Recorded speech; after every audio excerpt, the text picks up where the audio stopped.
सर्वांना नमस्कार. कवळी कळी या कथेचा 37वा एपिसोड आपल्यासमोर सादर करत आहे. कुबेरनं आता भावड्याच्या बायकोचं सत्य सांगितलं आणि कुसुम फार हादरली. तिला सतत राहून राहून तेच तेच आठवत होतं आणि ती म्हणाली, होय हो, अशा बायका का करतात हो?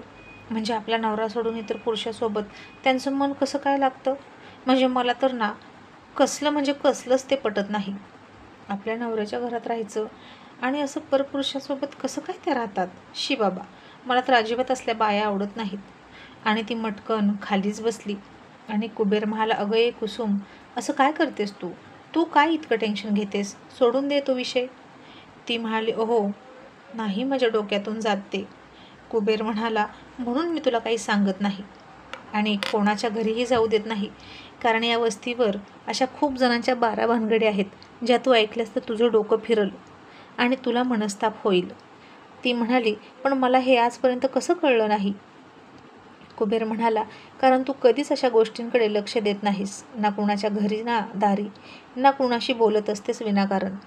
तुला अशा गोष्टीत इंटरेस्ट नाही म्हणून कोणी तुझ्याशी या विषयावर बोलतही नाही.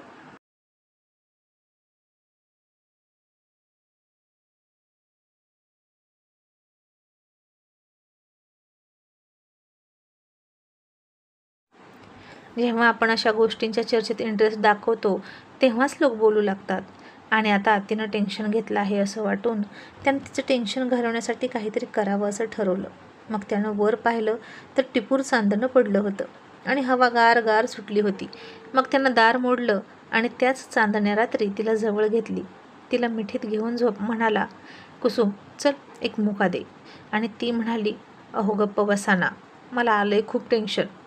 कुबेर म्हणाला, वेडी की खुळी ग तू? जे असलं कृत्य करतात ते बिनधास्त आहेत आणि त्यांचं टेन्शन तू घेऊन काय करणार आहेस? चल आता गुपचूप दे बरं किस. आणि ती म्हणाली, किस म्हणजे काय? आणि त्यानं तिचा पटकन एक किस घेतला आणि म्हणाला, हे बघ याला म्हणतात किस. ती आता हसली आणि म्हणाली, मला तर दोडक्याचा किस एवढंच माहीत होतं आणि याला म्हणतात का किस? मग कुबेर म्हणाला, चल आता तू एक किस दे मला. मग तिनंही त्याच्या गालावर एक मुका दिला आणि ती म्हणाली, आता मी सुद्धा मिश्री घासायला सुरुवात करणार आहे आत्यासारखी. कुबेर म्हणाला, का? मग ती म्हणाली, तुम्ही तंबाखू खाता, त्याचा मला वास येतो, मी सहन करते ना, मग तुम्हीही माझ्या मिश्रीच्या तोंडाचा वास सहन करा. कुबेर म्हणाला, मला माहीत आहे ग, मी तंबाखू खाल्लेली तुला आवडत नाही, पण काय करू? काम खूप असतं, रात्रपाळ्या कराव्या लागतात, जागरण व्हावं म्हणून ते खावं लागतं. नाईलाजाने, नाही तर डुलका लागतो आणि अनर्थ घडेल. चालेल का तुला? मग ती म्हणाली, नाही नाही, तुम्ही खा तंबाखू. मग इतकी छान गार हवा सुटली होती आणि आता कुबेरला लहर आली तिच्याशी तिथेच मिलन करण्याची. त्यानं तशी इच्छा व्यक्त केली आणि म्हणाला, कुसुम इथं थोडंसं करूया का गं? मस्त वाटतंय. ती त्याला दूर ढकलत तोंडावर हात ठेवून आश्चर्य वाटून म्हणाली, अहो काही काय बोलता? अहो रानात भूतं असतात, कसं दिसतं ते? एखादं भूत लागलं तर? कुबेर आता खूप हसला आणि म्हणाला, आता इथे कशाला भूत येईल? आता कुसुमनं ऐकलं होतं, लहान मुलं शेतात नेली काजळ घातलेली की त्याला भूत लागतं, अंडी मटण शेतात खाल्लं की भूतं मागे येतात. तसंच आता तिला इथेही वाटत होतं, शेतात असं मिलन केल्यावर भूत लागेल. आणि कुबेर म्हणाला, अगं लोक शेतात चोरून उसात जातात, मकत जातात आणि लुपडी करतात, तेव्हा नाही का त्यांना भूत लागत? आपण तर नवरा बायको आहोत की, करूया की थोडंसं.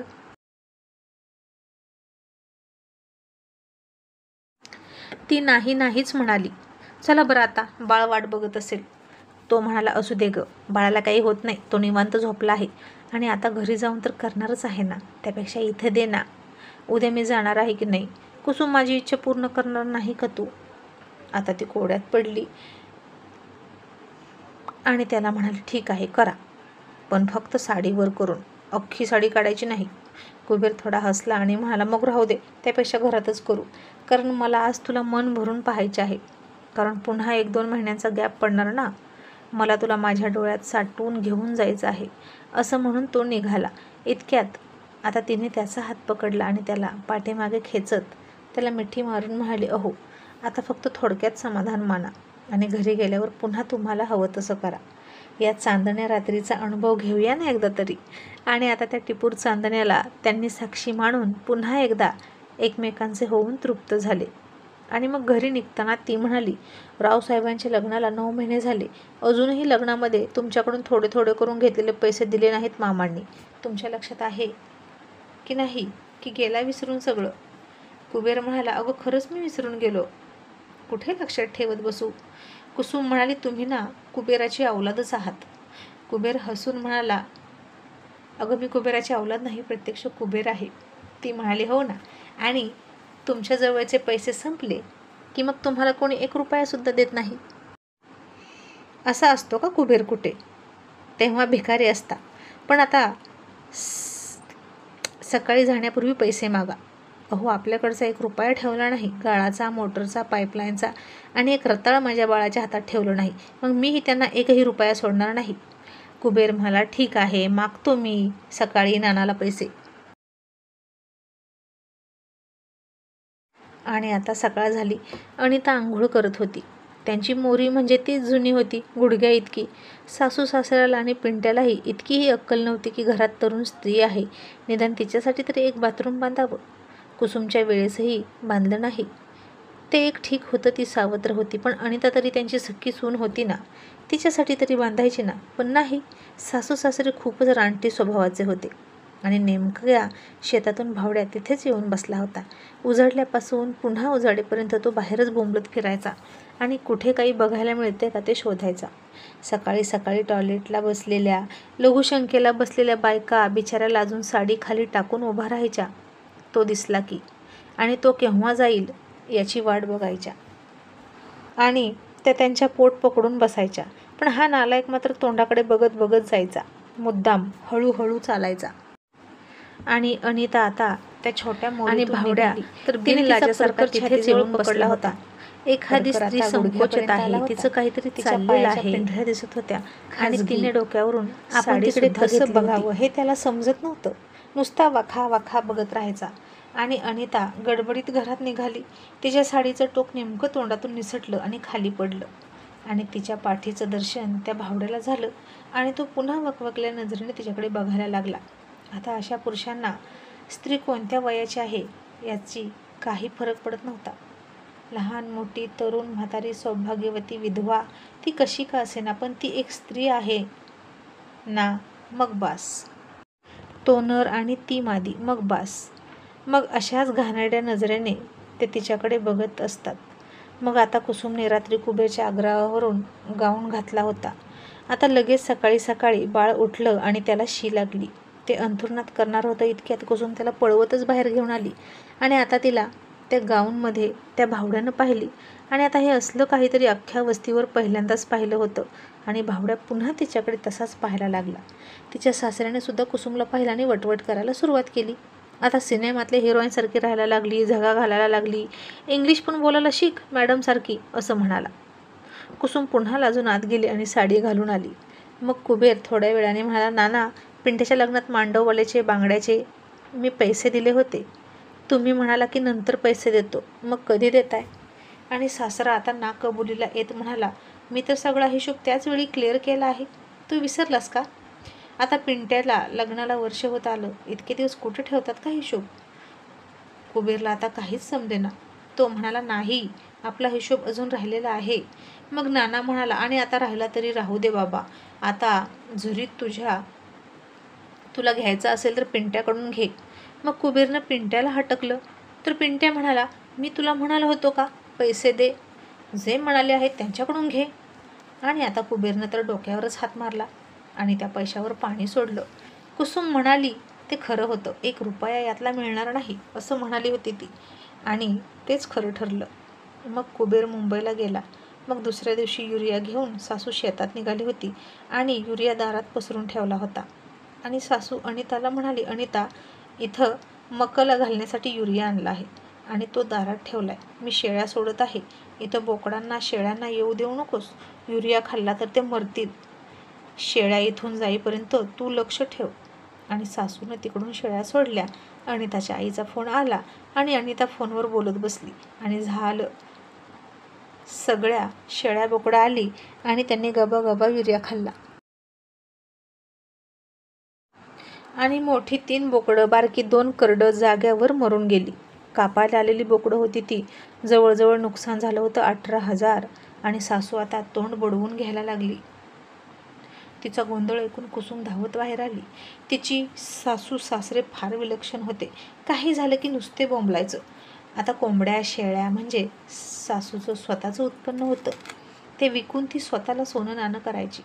आणि सासू रागाच्या भरात अनिताला शिव्या घालायला लागली आणि म्हणाली, अगं सटवे, अगं तुझ्या आईला बोलली नसती तर काय मरणार नव्हती. काय गरज होती का फोनवर बोलत बसायची. आणि अनिता लगेच म्हणाली, तुम्ही तुमच्या लेकीला फोनवर बोलता तेव्हा चालतं का. मग तुम्ही काय मरताय का लगेच तिला नाही बोलला तर. तुमची शेळ्या आणि तुमच्या कोंबड्या, मग मला कशाला कामं सांगता.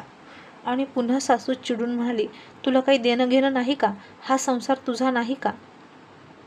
आणि कोंबड्या सांभाळायला नको तर मग अंडी कशी खाते. आणि अनिता म्हणाली, नाही, हा संसार माझा नाही, कारण यामध्ये तुमची लुडबुड सुरू आहे. अजूनही तुम्हीच तरण्यापुरीसारख्या इकडून तिकडून पळत असता. तुम्हाला एका जागी बसून राहायला काय झालं.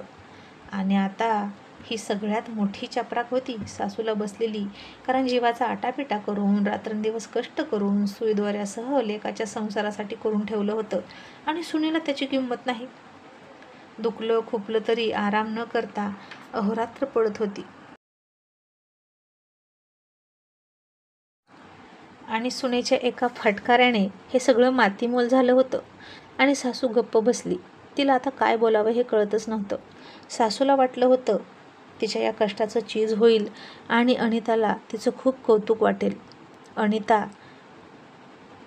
तिचा चांगला सांभाळ करेल आणि तिने इतका संसार केलाय अनितासाठी म्हणून तिचे आभार मानेल. पण कशाचं काय. गुरुची विद्या गुरुला फळत होती.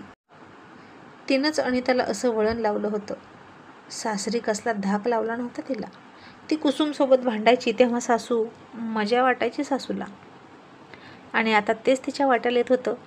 भांडणाची खुमखुमी असणाऱ्या माणसाला सतत कोणी ना कोणी भांडण्यासाठी लागतच असतं. आधी काही गोष्टी कॉमन होत्या त्यामुळे त्या दोघींचं टार्गेट कुसुम असायची. पण आता जशी कुसुम अलिप्त झाली तशी त्या दोघींनी एकमेकींना टार्गेट करायचं ठरवलं. सासूनं आता हळूच कुसुमकडे बघितलं. शेणात बुडवून खेटर मारल्यासारखं तोंड झालं होतं तिचं. मग कुसुम जास्त वेळ तिथं न थांबता आत निघून गेली. कारण नाहीतर पुन्हा सासूला असं वाटायचं की कुसुम त्यांचा तमाशा बघून मजा घेत आहे. सासरा तर आता ठो ठो बोंबलायला लागला. मेलेली बोकडं पाहून कुसुमनं पुन्हा ही बातमी कुबेरला सांगितली आणि म्हणाली, अहो बोकडं मेली. आणि कुबेर हसून म्हणाला, कुसुम, लग्नात माझ्याकडून घेतलेले पैसे फिटले. आता काही दिवसांनी कुसुमच्या हद्दीतल्या काट्या सासऱ्यानं तोडल्या. आणि ती म्हणाली, का तोडल्या मामा. तर सासरा म्हणाला, आता तुला गॅस आहे ना, मग कशाला जळण हवंय. कुसुम म्हणाली, मग तुम्हालाही गॅस घ्या, आम्ही नको म्हटलं का. पण सासरा म्हणाला, बरं ठीक आहे, आता जातो आणि कुबेर आला की त्याला सांगतो कनेक्शन घ्यायला. कुसुम म्हणाली, म्हणजे आम्हालाच भुर्दंड बसायचा. त्यापेक्षा मामा तुम्ही काट्या तोडा आणि वापरा. मग अनिताला एकदा डिसेंट्रीच लागली होती. ती सतत वगळीला जाऊन कंटाळली. दर 15 मिनिटाला तिला जावं लागायचं. आणि आता ती कुसुमच्या टॉयलेटकडे फार आशेनं बघत होती. पण त्यालाही कुलूप लागलेलं असायचं. आणि आता कोणत्या हक्काने तिथे जायचं म्हणून ती लाजत होती. मग ती सासऱ्याला आणि नवऱ्याला म्हणाली, आपलं टॉयलेट बांधा. पण सासरा म्हणाला, काही गरज नाही पैसा घालवायची. अनिता म्हणाली, मग पैसा बँकेत नुसता FD करून कुजवायचा आहे का. सासरा म्हणाला, ते पैसे कमवायला किती मेहनत घ्यावी लागते तुला माहीत आहे का. आणि मला सांगतेस का. आणि अनिता चिडली. काही दिवस माहेरी जाऊन राहिली. सासू सासरे मात्र काहीच बोलले नाहीत. सासूला मात्र तिची इज्जत गेल्यासारखं वाटत होतं. थोडीशी. कारण ज्या सुनेचं इतकं कौतुक केलं होतं तीच आता तमाशा करायला लागली होती. आणि सगळ्यात वाईट गोष्ट तिच्यासाठी ही होती की हे सगळं कुसुम देखत घडत होतं. कारण कुसुमनं नेमकं वेगळं राहिल्यावर काहीच गरज नसताना तिचं अंगण जरी झाडलं नाही, सारवलं नाही तरी सासू गावभर बोबाटा करत फिरायची, तिचे संस्कार काढायची. पण आता अनिता इतकं करत होती तरीही सासू अजिबात काही बोलत नव्हती. मग अनिता रुसून माहेरी गेली. ती परत येतच नव्हती. सासू सासरे तिला आण असं म्हणतच नव्हते. मग काही दिवसांनी पिंट्या तिला आणायला गेला. तेव्हा अनिता म्हणाली, आधी टॉयलेट बांधा, माझ्यासाठी मिक्सर आणा, तरच मी येणार, नाहीतर मी येणार नाही. पिंट्यानं तिच्या सगळ्या अटी मान्य केल्या आणि तिला घेतली. आणि तसाच बँकेत गेला. त्याच्या नावावर आईबाबांनी ज्या काही एफड्या केल्या होत्या त्यातली 50,000ची एक एफडी मोडली. तिला हॉटेलमध्ये खायला प्यायला घातलं, त्याच्यासाठी भरपूर खरेदी केली आणि टॉयलेट बांधायला सुरुवात केली. नवीन मिक्सरही घेतला. सासू सासऱ्यांना तर कळतच नव्हतं की हे त्यानं काय सुरू केलं आहे. सासरा म्हणाला, एफडी मोडायची काही गरज होती का पिंट्या? असल्या बायकोच्या फुकटच्या चेनीसाठी. आणि पिंट्या म्हणाला, तुम्ही पैसा काय उरावर बांधून घेऊन जाणार आहात का? मला माझी बायको पाहिजे, बाकी काही मला माहीत नाही. मग आता अनिता खूपच खुश झाली आणि सतत ती चिडूनच असायची. या ना त्या कारणामुळे सतत बोलत राहायची. मग अनिताच्या नवऱ्यानं कसंबसं टॉयलेट बांधून घेतलं, पण त्याला दरवाजा न बसवता साडीचा पडदा लावला. पण तरीही कशी तरी सोय झाली होती म्हणून अनिता गप्प बसली. आणि त्या टॉयलेटमध्ये सासरा जायला लागला आणि पाणी न टाकताच येऊ लागला आणि त्यातली घाण बघून अनिताला उलटी यायला लागली. अनिता न सांगून नच ठेवलं आता. मामा, तुम्ही अजिबात टॉयलेटमध्ये जायचं नाही, नाहीतर तुम्ही पाणी ओता.